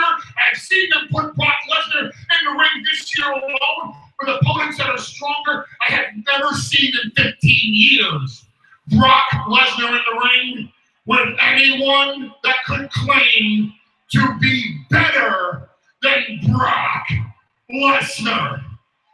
AJ Styles, you sir present an interesting dichotomy. AJ Styles is elusive yet abusive. His defense is evasive. His offense is persuasive. And AJ Styles has mastered something that they teach you in UFC, that they teach you in boxing, and that we learned here in WWE. Speed kills. And AJ Styles, you do have the advantage in speed, and that's not all you have to offer. Because selling point number 3, in my opinion, AJ where they had a marriage proposal during a Brock Lesnar, Paul Heyman promo. It was unbelievable. That takes a lot of balls. I think that's going to be an unsuccessful marriage. Let's put it that way. Brock Lesnar, Paul Heyman are cracking up. Just proposed. I can't believe they even recognized it on TV. But hey, just so you know, she always said yes because she's never been up close to a beast like Brock Lesnar. Oh man, that was awesome. I guess I'll never forget that. Interrupted my promo. It's like stepping into the ring with Brock Lesnar. You ain't got a chance. I want to see that happy couple, that's for sure. As I was saying, selling point number 3, ladies and gentlemen, AJ Styles is the single most talented in-ring performer of this generation. And there are those who say, well, maybe that honor belongs to Finn Balor. And I'll let those two fight it out to see who really is the best in-ring performer. But this much I can tell you. Stylistically, AJ Styles is the ultimate opponent for Brock Lesnar. You want to see someone on a roll? I give you AJ Styles. You want to see someone with more momentum in WWE than anybody besides Brock Lesnar? I give you AJ Styles. You want to see a WWE champion that can be respected and admired? I give you AJ Styles. The only thing here is AJ Styles has to now come from behind. AJ Styles has to be the ultimate underdog because this good old boy from Georgia is going to step into the ring with a 6'3", 285-pound Georgia Bulldog eating carnivore that this Sunday at Survivor Series will make the declarative statement that he and he alone, Brock Lesnar, is the #1 champion in WWE. Universal champion. Then, versus the WWE now champion. And forever. And these are the odds Jinder Mahal that AJ Styles has to overcome, which leads me will he cost Brock? to selling point number 4. If you want to see a Rocky movie come to life, I give you AJ Styles. I kept forgetting that AJ's from Atlanta. He was totally. He's the #1. He's the true face of the company, guys. Come on. Ladies and gentlemen, neither my client nor I disagree with you. AJ Styles is the ultimate underdog. This year, in the past 12 months alone, AJ Styles has scored definitive victories over John Cena, over Shane McMahon, over Jinder Mahal to become the WWE champion, which is why this is such a compelling, riveting story this Sunday. The ultimate Rocky movie come to life, except selling point F5. This ain't no freaking Rocky movie. This is Survivor Series. And AJ Styles, you can't survive Suplex City. You can't survive the onslaught of the Beast. You can't survive the onslaught of the Conqueror. You can't survive the F5. AJ Styles, I look forward to watching you up close and in person this Sunday. And I look even more forward to pontificating on your heroic effort on the night at Survivor Series.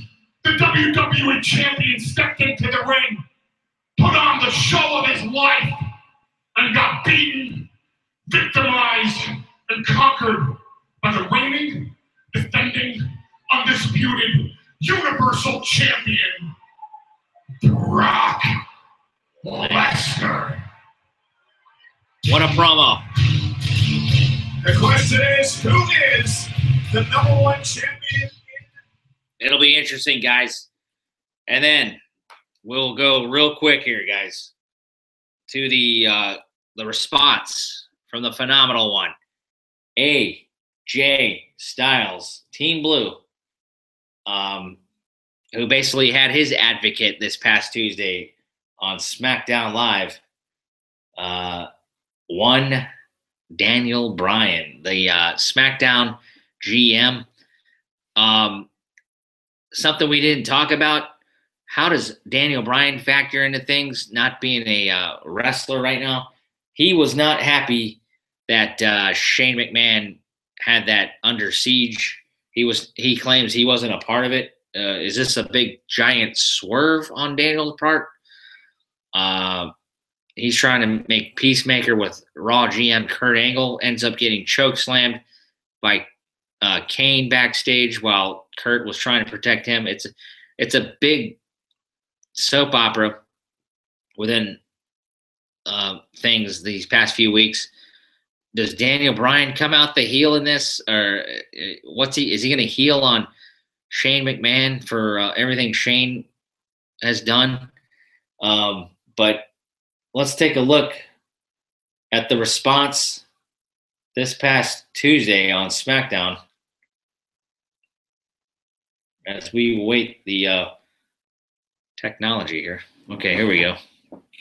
AJ Styles is so over.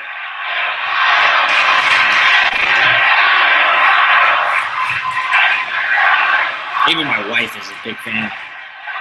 I'm excited, guys. AJ, Brock Lesnar.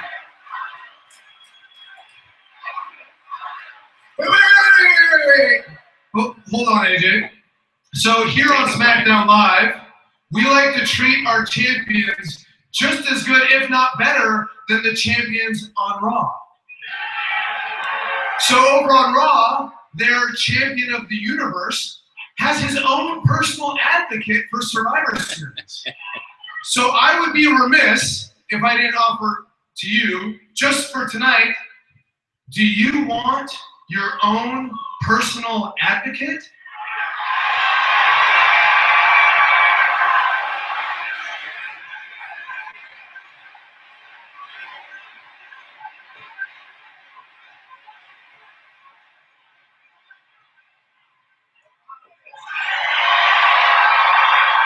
AJ puts up the yes. Ladies and gentlemen, my name is Daniel Bryan. And I am the advocate for the reigning, defending, undisputed WWE champion of the world, the phenomenal AJ Styles. This is going to be a great match, guys. I tune in. Now, last night, Paul Heyman gave you 5 reasons why you should order the WWE Network in time for this Sunday's Survivor Series, and I agreed with most of them, except for point F5, where he claimed that AJ Styles would be brutalized, victimized, and conquered by the beast incarnate, Brock Lesnar. I'm pumped up for this match. And I understand why he would think that. Because Brock Lesnar is big and Brock Lesnar is strong. His arms are big. His arms are strong. His legs are big. His legs are strong. His head, it's big. And his head is thick. And although Paul Heyman hates to admit it, Brock Lesnar has a tendency to quit. Just like he quit WWE years ago, just like he quit to a half-assed knee bar on a UFC show. They brought up UFC. Yikes. War of words here, buddy. You see, anytime Brock Lesnar is in trouble, anytime he gets uncomfortable, anytime he gets pushed into deep water, Brock Lesnar quits. AJ Styles will push Brock Lesnar into deep waters. Great promo by Bryan.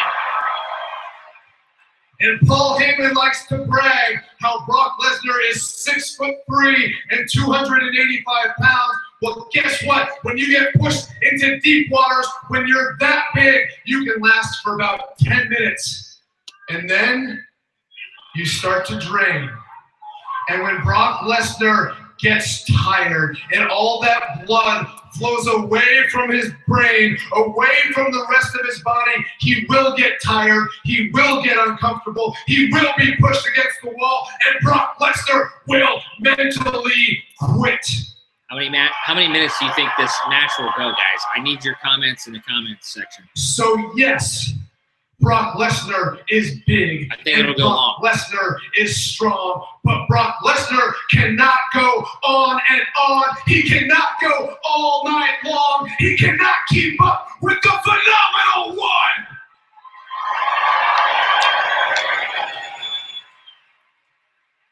Paul Heyman gave you 5 reasons why you should watch Survivor Series. I'm just going to give you 1. So you can see a 6'3", 285-pound beast mentally beaten, mentally victimized, and mentally conquered for the best in-ring performer of this generation, the phenomenal one, AJ Styles.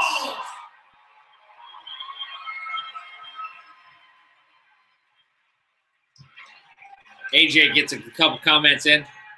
Hold on a second. I can't talk. I'm not a puppet like Brock Lesnar.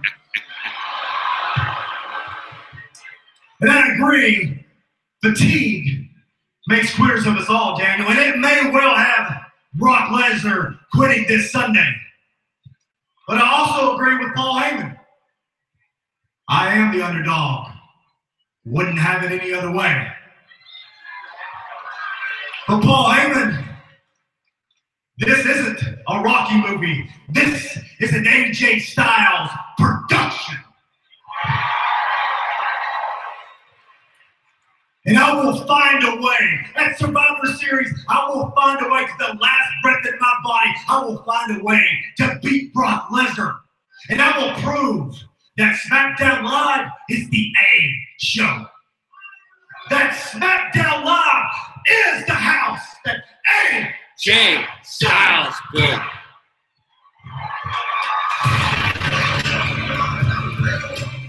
So what do you guys think?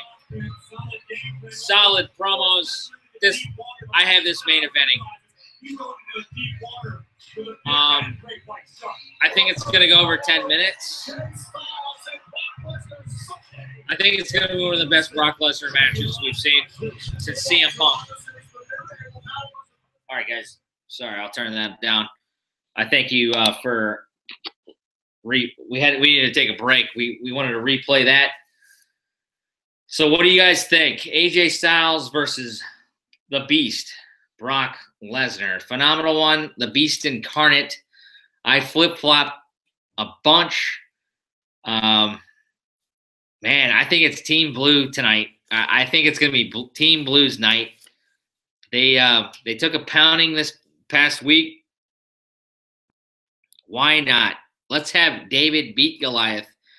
AJ Styles will pull off the unthinkable with a phenomenal forearm. I think Jinder Mahal makes an appearance during this match, and it actually hinders Brock Lesnar.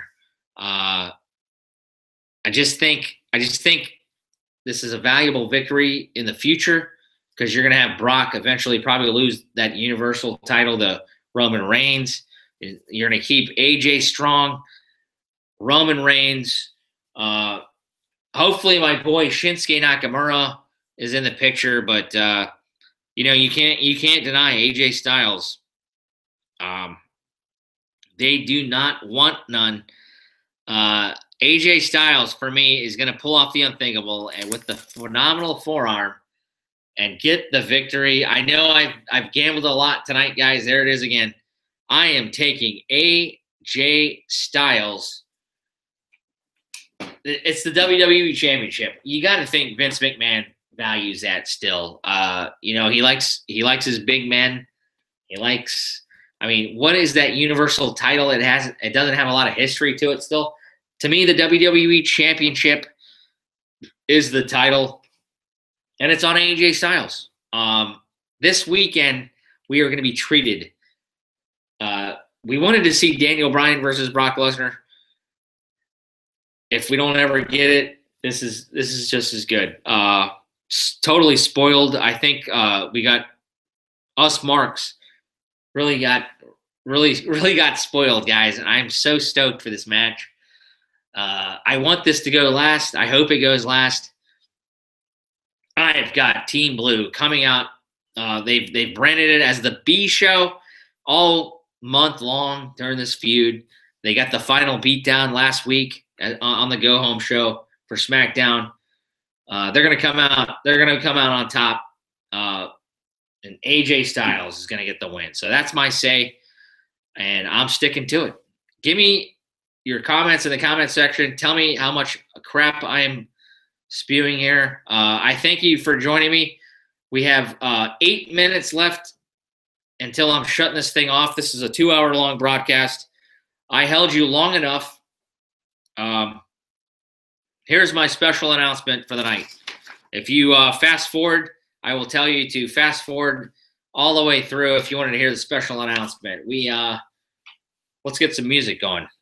We have to have music playing. So all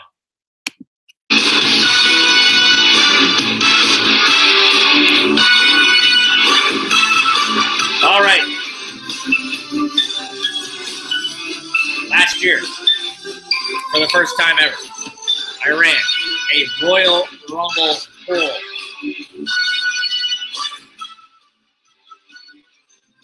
Last year, it was success. It was a success. I had 30 entrants at $2 a pop.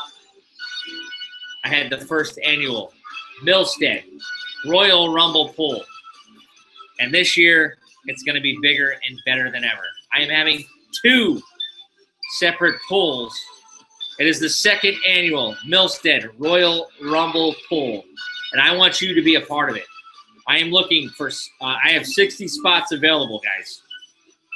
And it's going to happen this January. The Royal Rumble takes place in Philadelphia, Pennsylvania, Sunday, January 28th. The Royal Rumble live from Philadelphia. 60 spots will be open. Actually, -1 because I'm entering myself. I need 59 more spots. I'm going to have it. Like I said, last year, I had a $2 pool. You are going to pay $2. And this year, I'm going to have a $5 pool. So I'm going to have 2 separate pools.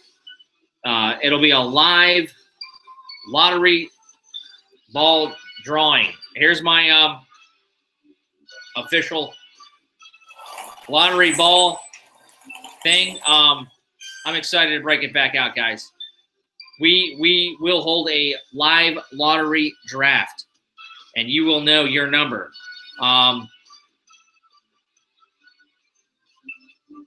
It's going to be the live lottery ball draft will be right here on the small package.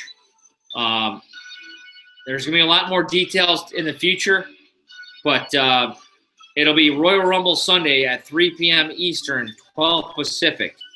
I hope to have a special guest to help me. Last year we had Randy Macho Man Savage join me. I have to. There's a rumor that his brother, the Leaping Lanny Poffo, the genius, might join me this year. We will find that out. But I want you a part of this. It's so much fun. Even if you don't follow wrestling, more details will be provided in the coming weeks right here on the small package. I will tell you how to sign up and enter. And let's get ready to rumble, guys. I am going to have a $2 pool and a $5 pool. The $5 pool, that'll net you probably 100. It'll net you a little bit more money than the $2 pool, but it's all in great fun, and I'm excited to share that tonight. Our defending champion is April Serafini out of Pittsburgh, Pennsylvania. She won last year. You know, deduct the -2 she entered. She was a plus $58. So, and she won with the number 23 spot. Randy Orton last year won with that spot. I'm excited to share this with you guys. I am going to have promos. I will have a better presentation, but a live lottery ball draft on Sunday, Royal Rumble Sunday, January the 28th. It's going to be phenomenal. It's WrestleMania season, guys. We will once again play Kid Rock, the greatest show on earth. It's Survivor Series weekend. We are ready for WrestleMania. Tomorrow night, we will have our NXT results show. It'll be the small package, episode 11. We will have the NXT results, and then I will have a Slam Crate unboxing tomorrow night. We will unbox this bad boy and see what the hell is in Slam Crate. I've had all of them. I pretty much liked all the items I've gotten. There's probably 2 or 3 that are throwawayable, but guys, we're hitting 2 hours. We're going to go another 2 minutes here. Please tell me how I can improve my show. Tonight, I winged it, and there's no second takes live. This is a live broadcast as I'm talking right now. I appreciate my guy, Ryan Alexander Taylor, the Rat Boy, giving me his NXT takes. I'm looking forward to his Survivor Series takes. His takes are what I want to hear from you guys. I want to talk to as many wrestling fans as possible. I'm here for you guys. It's wrestling fans talking to other wrestling fans, and you know, it's not a professional show. I want to know if you're going to WrestleMania. I'm going. I'm looking forward to it. It's going to be phenomenal, and you know, it starts this weekend. The WrestleMania ramp up is this weekend. It's Survivor Series weekend. I hope Houston has a hell of a weekend, and they deserve all the money they get. So the mailman, Jimmy Milstead, signing off tonight. And my new saying will be, quoting Gorilla Monsoon, it's going to be a happening. Thank you for joining me tonight. This was the small package with the mailman, Jimmy Milstead, with our Survivor Series predictions. Episode 10 is in the books. We will talk to you tomorrow night after NXT TakeOver War Games.